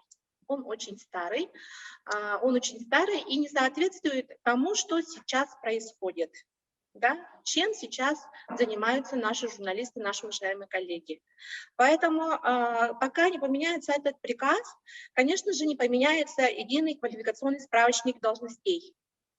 Таких должностей, которые бы обеспечивали нам большую зарплату, нет. С этим надо, это надо принять как факт. И вот два направления, конечно, мы очень сильно поддерживаем, чтобы и на федеральном уровне нас поддерживали, поэтому мы с Анатолием Исколовичем не раз об этом говорили, он тоже нас поддерживает. Но первый вопрос, который касается 144-го закона Российской Федерации, он, конечно, будет долго реализовываться. Поэтому я хочу обратить сегодня внимание коллег Татьяны Ивановны, Гаврила Юрьевича и Марии Анатольевны и включить в перечень рекомендаций сегодняшнего совещания круглого стола возможность повышения надбавок интенсивности и специфики труда для нашей отрасли. Это по кадровому обеспечению, да, по кадровому обеспечению Олег Гаврилович правильно подметил, что республика должна выделять целевые места на обучение той или иной специальности. Перечень профессий утверждается как минимальный срок утверждения таких профессий и таких потребностей составляет 5 лет, потому что я говорю это, потому что имела дело с этим формированием потребностей отраслей в кадрах. Стало быть, что наша отрасль не формировала эти потребности, и комитет занятости не довело до Северо-Восточного федерального университета просто наши потребности. Мы не нуждаемся в молодых журналистах, получается, если республика не выделяет целевые места, к сожалению. Да. Ой, Мария Анатольевна, вы подключились. Мария Анатольевна как раз подключилась. Ольга Ивановна, если услышали, то можете ли сейчас дать какой-то предварительный ответ? Татьяна Ивановна, Мария Анатольевна. Да, я послушала ваше предложение в части того, что внести изменения в положение по оплате труда действующей, да?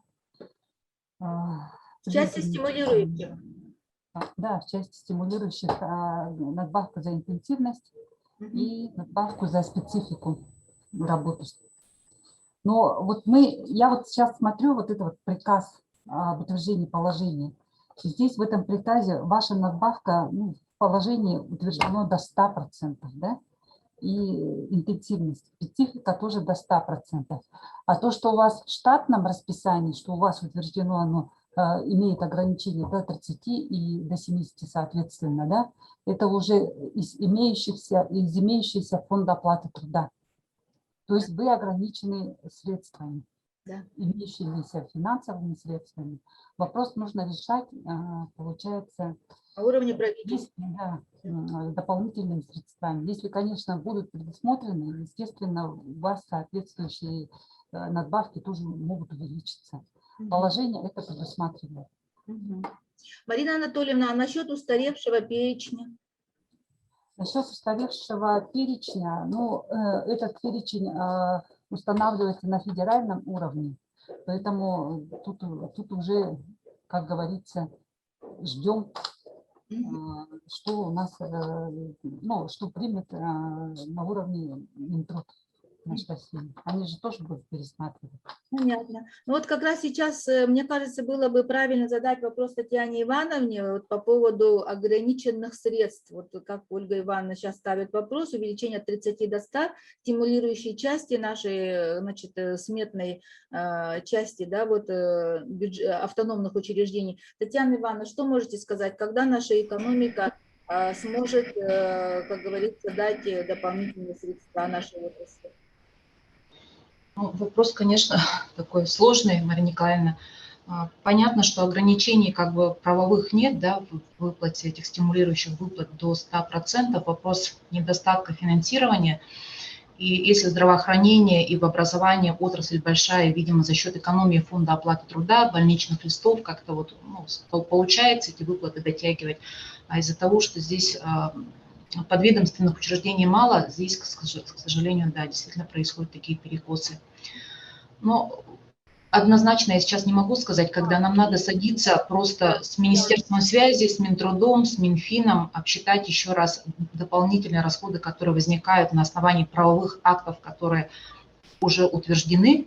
И если эти правовые акты сегодня нас обязывают предусматривать до 100% и закладывать в бюджет подведомственных учреждений, да, и ГРБСу доводить эти средства, но здесь нам надо с Минцифрой садиться с коллегами и искать эти источники. Вот с учетом того, что в августе месяце уже основные параметры бюджета будущего года будут сформированы, стоит, наверное... Относиться на осеннюю правку. На осеннюю правку надо, наверное, готовиться уже потихонечку. С сентября месяца, когда начнется сезон, уже всем плотно садиться.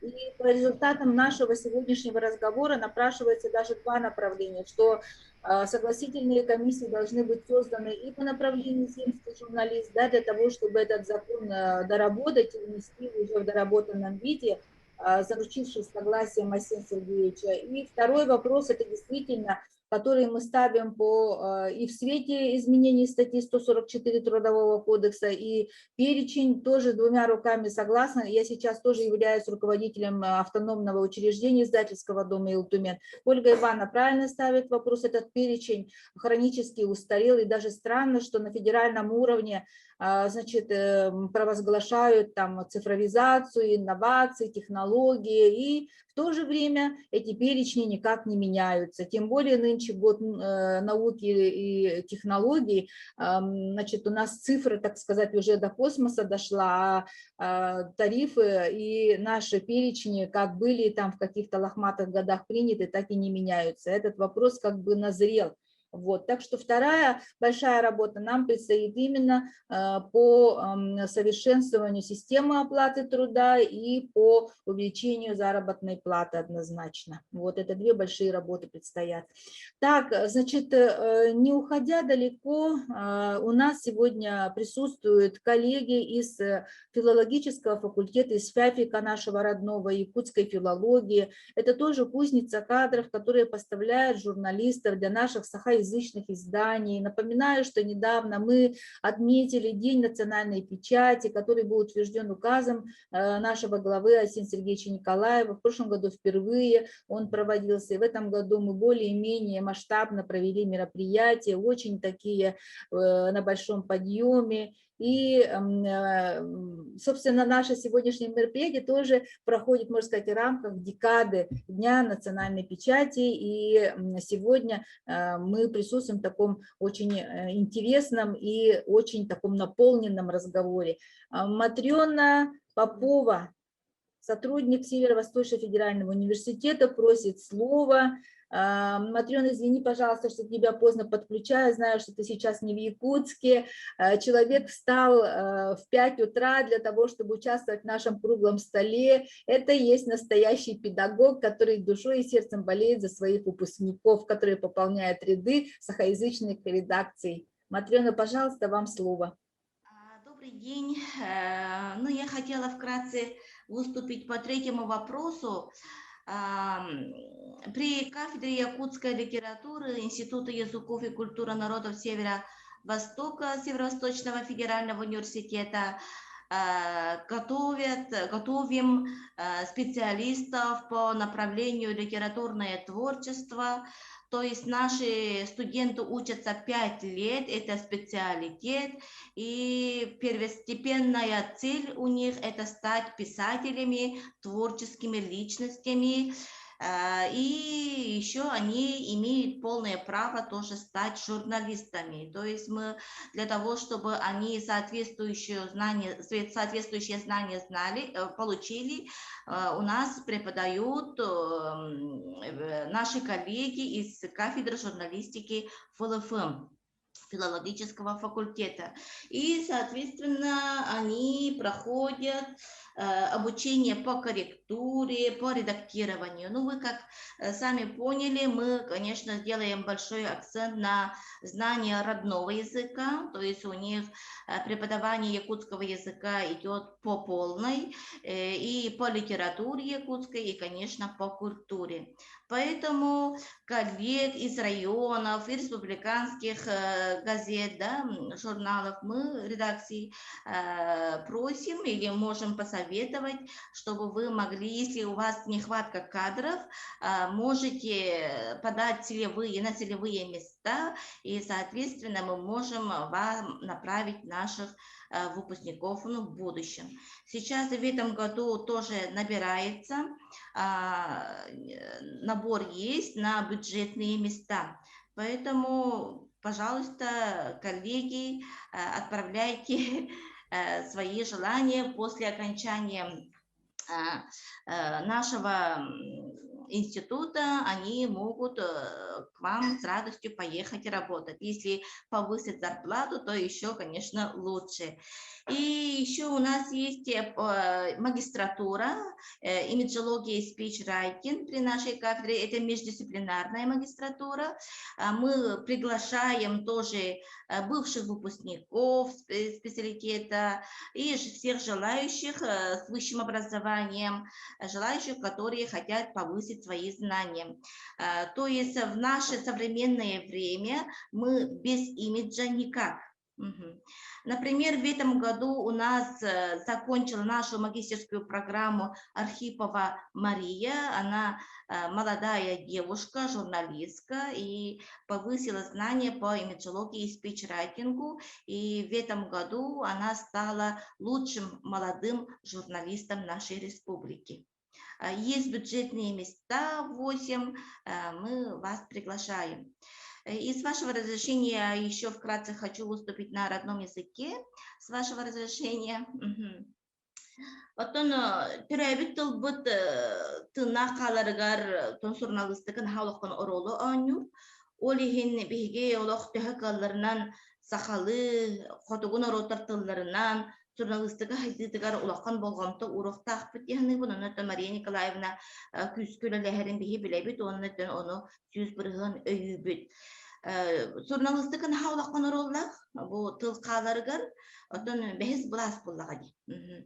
Onun iti çahıgar bollağına bihigeme nahalıqan bolğamtı uruqtaq bittiğinibin. Onu ti kollegalar ehige kolobur sakalı jurnalistika haydıtıgar bihiqa kolobur me taqqan birke ülelehen bu uluslar redaksiyalara da kolobur me tögürü kostolu teriyen ulaqantın üleni ıdıq bütüne emesipta bihig institutinin tıl стилистика, сақатылын стилистикатын онат тылбас кафедрата эти исмиге тылбаска эме үлелехер. Эннигенан қолыбыр болдағана биһиги бу төрәбит тылынан журналистика хайдытыгар биһиги институт боламмыт, аттан эме қолыбыр үлени ытық бүтін септәхәте. Билден турытын барар үле, олар әри қолыбыр өссө тахарлақ болун септәхәте. Оны таханан болдағана биһиги институт бут төкөгөләһенен исяны кытта кыттыхан билимден сахалы таққар наука журналистик наука журналы бар болбуда. Олонно холобур эме наука тыла билим тыла сахалы сайдытыгар меттон кылапытын киллерсебит. Onun titi kurduk minikaratık informasiya berебин. Onu bu toxten jurnalistları, bu SMI ülehetlerin, bu kultura ülehetlerin bıhıtınan körü Самай сөптө, тоғай дәрген кенелер кырчык тағанам bu odan kulturanı sayınarallar bulağı deyim bir beylerin kılaatların kedilerler ona kamnastara karata kihini bilden turan laha son yutar. Kihin ha son yur. Hayda tinnik itergalın ha bitneste olağa sılçırcan ona kamnastara tinnik karata kihini tümün üstü çükeytik bilbette bebbinne kamnastara karata. Onun ki bu onna ılsan bari bu bugün tümsen üleliha olarak bu iti dokunan kapsiter bit tutun sami septe onna bu üle tümüktah boldun onna ton bari tütünen биһиге бу журналистика бут нучалы да тылынан да сахалы даганы фотогу народтар тылларынан даганы сайдарыгар көмө болдун ден баазыларын. Мактал, Матвеевна Петровна, олус үчүгө этигери эттиң, онна оттана кыджык бие терабет тылбыт сюмете бие культура быт поллади. Ну и, к слову сказать, сейчас в последнее время у нас и значение русского языка тоже очень поднимается, и если сегодня понимать, что все меньше люди читают художественную литературу, в основном люди читают и социальные сети, и электронные, сетевые издания, и, конечно, печатные СМИ, газеты, журналы, то понимаем, что сегодня последним оплотом сохранения чистоты и грамотности наших языков является именно средства массовой информации. Поэтому действительно отнесение к категории работников культуры, я думаю, что ни у кого поэтому не вызывает никакого отторжения. Нам теперь только осталось организоваться и всю эту работу объединить, и осталось сформулировать так, чтобы оно было принято вот на всех этих уровнях. И также оттан ыраппакка бу Валентина Гавриловна Семенова кыттыгалорор бихикапсети битигереме элбэх хагалы журналиги белемнебит такайбыт онна бу кым кахыт эреллэх догоро бихиги теряхиннер бит курук кыттар тыл дембрам мунны кытабыт кибит Валентина Гавриловна бахалысты ехату барары. Микрофон колба бахалысты. Микрофон. Здравствуйте. Я бы хотела дополнить коллегу вот Матрёну Петровну, да. Она сказала, что у нас есть вот, в 2015 году у нас была вот открыта специальность литературное творчество. Понятно, что нет такой профессии, как писатель, поэтому мы готовим творческих работников и журналистов, пишущих на родном языке. В учебном плане у нас есть такой вот модуль журналистика, там есть такие дисциплины, как редактирование текстов в СМИ, также и вот технологии в СМИ, основы журналистики, жанры телерадиожурналистики, жанры периодической печати. Поэтому и потом студенты наши тоже вот проходят практику, тоже вот СМИ, да. Вот состоялись 2 выпуска, и некоторые наши выпускники работают уже на телевидении НВК Сахан, это Скалон Семенов и Уйгулана Портнягина, а также некоторые вот улусных, как раз в газете вот Верхянского улуса Чакурова Туяра работает, да. Но у нас были вот только вот нам выделяла республика 5 мест. На прошлого года, 2020 года, у нас вот РФ выделяет места. Например, в прошлом году у нас было вот 18 мест, нынче у нас 19 мест. И из них вот целевых как раз 10 мест. И мы хотели вот заключить договор с департаментом печати, Сахапечать, потому что потом, чтобы после окончания учебы, через 5 лет, чтобы они направили наших студентов, уже специалистов, ну, устные газеты. И возможно ли это, я бы хотела спросить, потому что от нас тоже требуют, например, в прошлом году тоже было целевые места. Наводите целевые места, они, может, кто-то вот может думают, наверное, может, что и улусные редакции, что от них что-то мы требуем. Нет, это бюджетные места РФ, поэтому от них ничего не требуется, кроме как просто по трудоустройству, и все. И в прошлом году у нас тоже вот целевые места тоже были где-то, по-моему, 7 или 8, и было сложно вот эти вот целевые места добиваться, потому что нам департамент печати выделил одно место, и как раз вот Кескиль тоже одно место. Вот, например, они не взяли, вот нам выделили, любезно предоставили 2 вот целевых места вот сетим, но они сказали, что это вот частное издание, поэтому нам нужно только вот государственные. Поэтому у нас тоже это проблема, можно сказать, да. Поэтому нам хотелось бы нынче, чтобы нам дали вот целевые места, вот департамент Сахапечать. И чтобы нам в будущем, и в этом году, и в будущем году, чтобы мы хотим, чтобы вы направили к нам на учебу вот свои кадры, местные кадры, чтобы улусные редакции нам отправили свои кадры. Вот и все. Тем более за счет федеральных средств это для Да. учащихся будет бесплатно, и такую возможность, конечно, упускать это неправильно. Вот, да? Да. Так что нам надо, видимо, усилить планирование кадрового обеспечения. Об этом тоже мы тогда отдельный разговор организуем. Вот. Спасибо большое, Валентина Гавриловна. Ну и сейчас я вам хотела бы напомнить, что круглый стол почти 2 часа очень активно, плодотворно работает наш.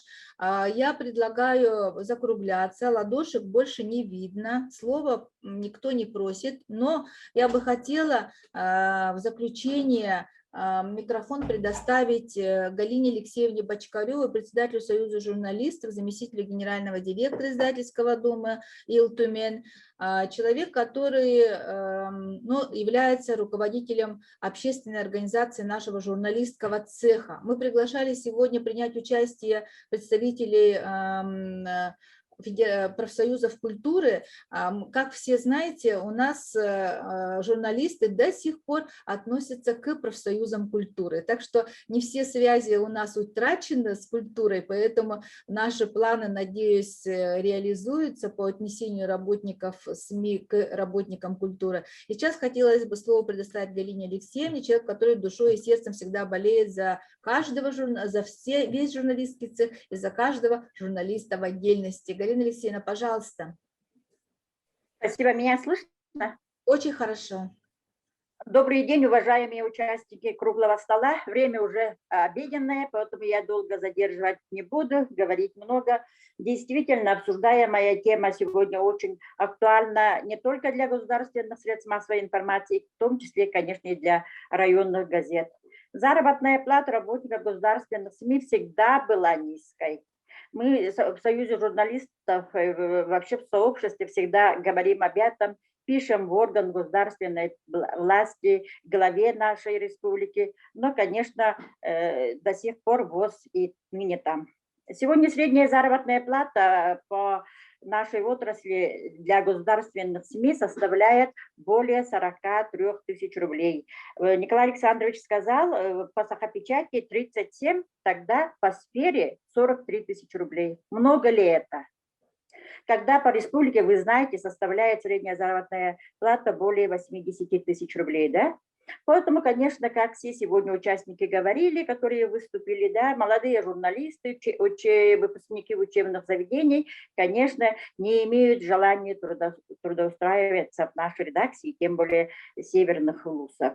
Даже опытные, талантливые наши журналисты уходят из своих любимых изданий. Я говорю именно любимых. Они любят свою профессию, но у них есть семьи. Поэтому они, конечно, уходят на высокооплачиваемую работу, к сожалению, в те же наши министерства, да, пресс-службы министерств, ведомств, также в эти организации культуры, как музеи, библиотеки, даже некоторые возвращаются в школы, потому что действительно там труд оплачивается достойно. Наверное, просто вот к слову даже, вы сейчас сказали, что надо добиваться на федеральном уровне.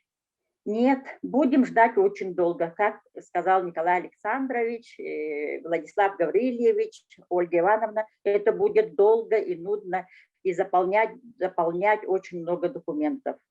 Так как, вот даже возьмите наш ГТРК «Саха», да, знаете, наверное, все Фатиму Слепцову. Видите сейчас ее на экранах телевидения? Нет, потому что она тоже ушла в пресс-службу. Вот так. Талантливые, известные и любящие свое дело журналисты уходят именно с любимой работы из-за того, что у нас очень маленькая зарплата. И нет никакой социальной защиты, в отличие от тех же учителей и работников культуры. Вот просто да, хорошо, что здесь сидите Татьяна Ивановна, Марина Анатольевна, Гаврил Юрьевич. Сравните. Подумайте, да, прежде всего, сколько в республике работников культуры, образования, медицины, одним словом, бюджетных работников. И сколько у нас в редакции. Только в Улусном центре по одной редакции, в которой работает по 10-15 человек, не более. И по данным Министерства инноваций, цифрового развития и инфокоммуникационных технологий, я в начале года брала у них цифру, Сколько у нас работников государственных СМИ? Дали цифру точную. 1033 работника в государственных СМИ. Всего 1033 работника. И что мы много требуем, да? Чтобы годами не поднимать заработную плату работникам государственных средств массовой информации. Действительно, мы по советское время у нас все упало. И зарплата, и вот как сегодня говорили предыдущие ораторы, скажем так, никто не обеспечивает нас жильем, когда мы приедем в ВУЗ работать, да? А в свое время я после окончания университета приехала в Узалданский район, меня обеспечили квартирой, зарплата была хорошей, и мы работали все достойно. А сейчас, конечно, такого нету. И поэтому очень прошу Марию Николаевну и депутатов, конечно, жаль, что Феодосия Васильевна до конца не послушала нас, и, конечно, представителей Министерства экономики, труда, сесть за стол и к осенней сессии подготовить какие-то вопросы по дополнительному финансированию, как сказала Ольга Ивановна. Мы же давно знаем и писали письма, Ольга Ивановна тоже знает, в конце концов, да, с председателем профсоюза Самсоновой, да, сейчас она Анастасия Ивановна, главе адресовали свое письмо, но, к сожалению, там тоже мы говорили о том, что устарел перечень штатов работников редакции. Мы же зарплату получаем за что? За то, что издаем только бумажные газеты. А между тем сейчас они издают сетевые издания, очень много работы по социальным сетям. И, конечно, за это никто не получает дополнительную заработную плату. Поэтому, вот как Ольга Ивановна сказала, надо вот добавить надбавки за все. Если даже нет средств, за интенсивность им нужно добавлять.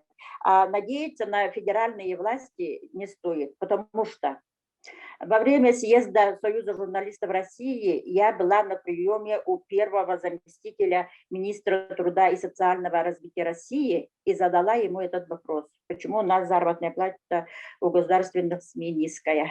И он на мой вопрос ответил вопросом. Спросил, а кто у вас учредитель? Я ответила, правительство Республики Саха-Якутия. Ну вот, говорит, ваш учредитель должен решить эти вопросы. Николай Александрович прав, поэтому не надо ждать их. И, конечно, параллельно надо отрабатывать и с ними, писать эти письма.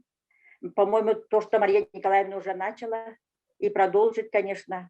Но в республике надо все-таки отрабатывать с министерствами и ведомствами и с правительством. На одно наше письмо, обращение участников круглого стола, председателю правительства, я получила ответ от тогда первого заместителя председателя Стручкова Александровича. Он писал, что сейчас началась концепция заработной платы работников бюджетной сферы, да, до 2022 года.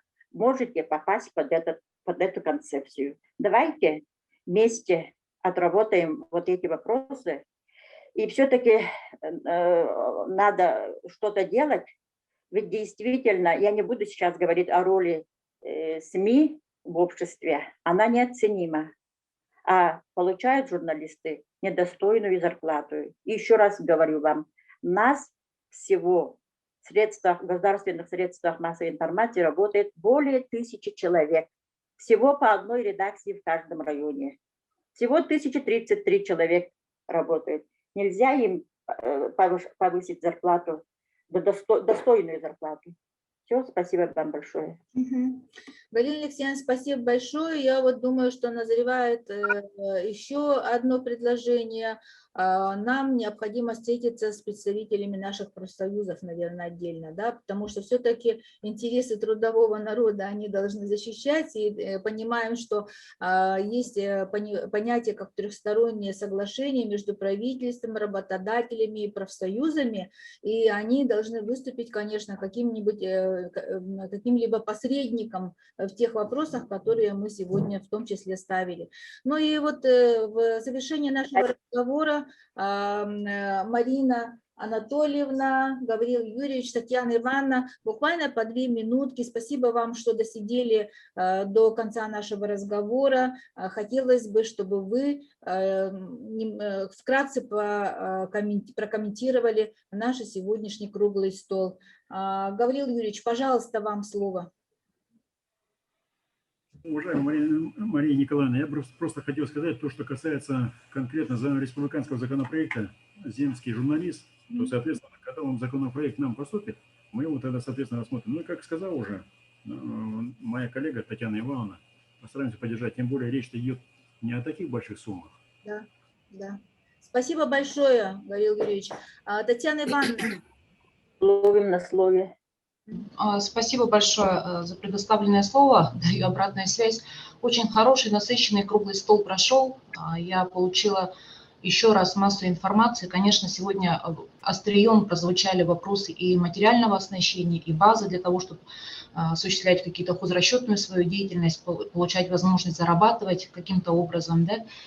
Поэтому, что касается законопроекта, еще раз говорю, мы его при официальном его получении склонны поддержать, будем поддерживать. Согласна с тем, что надо объединяться вместе и с Минтруда, Минфин, Минэк. И, конечно, здесь должна быть четкая, жесткая позиция где-то, наверное, и вашего основного отраслевого министерства, Министерства связи.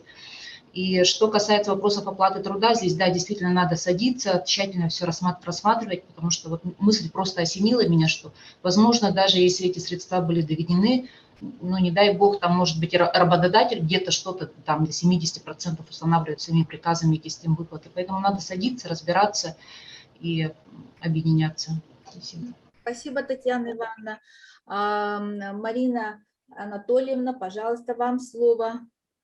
Да, спасибо за предоставленное слово.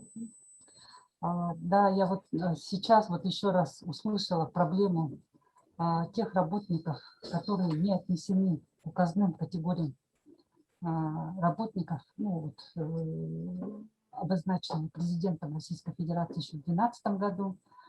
И данная проблема дифференциации в оплате труда существует. Она существует не только, значит, в каких-то отраслях, но и, скажем так, между отдельными категориями работников, которые не отнесены к данной категории. Поэтому нам, ну, этот вопрос мы будем решать в рамках, ну, дальнейшей нашей работы, совершенствования системы оплаты труда. Мы этот вопрос держим на контроле. Ну, как вы все знаете, да, с 1 января 2021 года было увеличено прочим категориям работников только на 3%.